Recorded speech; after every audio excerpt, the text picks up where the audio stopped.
Ata tieh li beiti al beiti. Pharaoh tells Yosef, you're going to be on my house. It's a nice deal for a slave, just came out of the pit. Va'al picha yishak kol ami. According to your mouth, what you decide, you're going to be in charge of all my people. That's a big deal when the leader of a country gives you the steering wheel and the checkbook. That's what happened with Yosef. Rabbi Nachman takes that basic concept and expands it and stretches it and helps us see deep into creation. And we're going to be covering this Torah for a day or two. I invite you to join us again. Right now, he begins, Enyanhu. The subject is all about everything that God created was for his honor. Sounds a little self-serving, God forbid. But God says, I created everything for my glory. Because when you're an infinite, eternal creator, the Nobel Prize in literature is not going to do it, after you write the Bible. God forbid. And this we see, but why does God say that everything is created for my glory? It's because the glory, the river, the mountain, the ocean, the science, the wisdom of astronomy, all these things that God created are for the revealing his kingship. So the glory also has a purpose, to reveal his kingship. Well, then why does God need to reveal his kingship? Why is that important? Does God need to have an ego that he needs to reveal? I'm king. You're not. I'm king. Can't you see I'm king? Does that sound like an eternal, infinite, humble being? Why does God need to reveal his kingship? Well, hold on to that question. We're going to come back to it. And through creating for his glory, for the sake of revealing kingship, the external forces of evil, the negativity in our soul, the negativity in the Shekhinah that surrounds and attaches to the divine presence is subdued. So it's God's kingship that subdues the evil. Not the laws, which are also an aspect of God's kingship. Not the guns.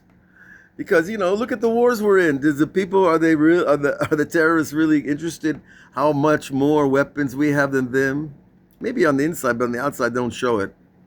On the outside, they're not worried about the kingship of God.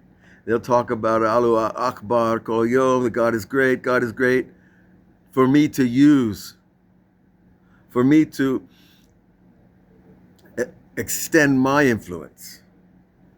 Now, the global jihad is telling us straight up, in their own words, that we are fighting for Jerusalem, to free Jerusalem from the Jews.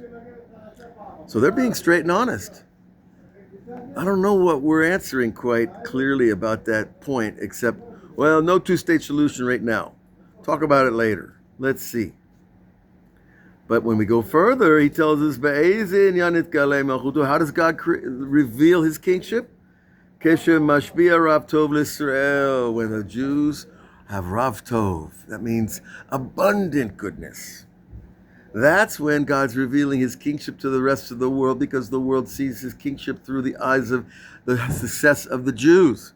And if the Jews are powerful, and the Jews are safe, and the Jews are honest and straight and wealthy and loving and kind and charitable, and they follow their Torah, the nations look how successful the Jews are. What do they got that we don't have? Why has God blessed them? That's called revealing his kingship through the success of the Jews. And if the Jews are down and out like they've been for 2,000 years, living in ghettos, wandering around, suffering pogroms and holocausts, doesn't look like God blessed them too much, did he? For 2,000 years. So God's kingship falls, because the nations are like, if the Jews don't have it and they have the Torah, what do we got? The Super Bowl? What makes us special? The Grand Prix of France? Please. So you see, revealing God's kingship, to reveal his glory, is about revealing his great goodness that he gives to the Jews, that the world sees how to live according to the Torah when the Jews live that way. Then we lift the Shekhinah up from the klipot, and that's what we say, L'akama Shekhinta me'afara, to lift up the divine presence from the dust.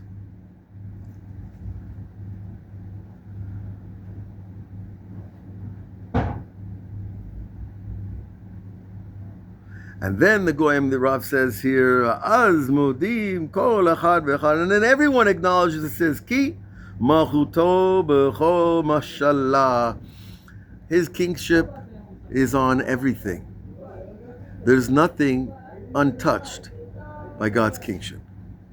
Because let's face it, when you're creating everything, something from nothing, moment by moment of every day of creation, everything is new and everything is touched by his kingship, one way or another.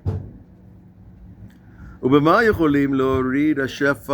does this Rav Tuv, this Shefa, come down to the world to show that God is king by his abundant blessing to the Jewish people? Through prayer. Isn't that a surprise? That when we pray and we get answered, people are like, whoa, this guy just got answered by God really fast, straight and clear and true. Must be the prayer. Well, maybe it's God. Maybe our prayer is not the main feature, but the Rebbe's telling us it's our prayer that turns the switch to activate the system of this revelation of his glory through his kingship over the Jews. Because the words themselves are the vessels that receive from an infinite God into a finite world. The words of prayer take the light that doesn't have a vessel and gives it light. Gives it a vessel to hold the light. The light is no good without a vessel, my friends. If you don't have a lamp, what good is a light bulb? If you don't have a matchstick, what good is the fire? And so we need the vessel, and the vessels are the words of the letters of the Hebrew language or any other language spoken with sincerity and truth. All that power that a Jew puts into his prayer reveals that God's king when God answers his prayer. So he has a vested interest in answering the prayers of the Jews, because that's going to reveal his kingship. And when we do that, all creation changes. All creation takes on a new dimension, because the people know there is a God and he has a system, and we just have to work within the system. So we're going to stop there for today and continue tomorrow. But just remember, your words in prayer are the things that catch the light and translate it into physical blessing. Have a great day. Continue having a wonderful week, and it should get better and better. All the best.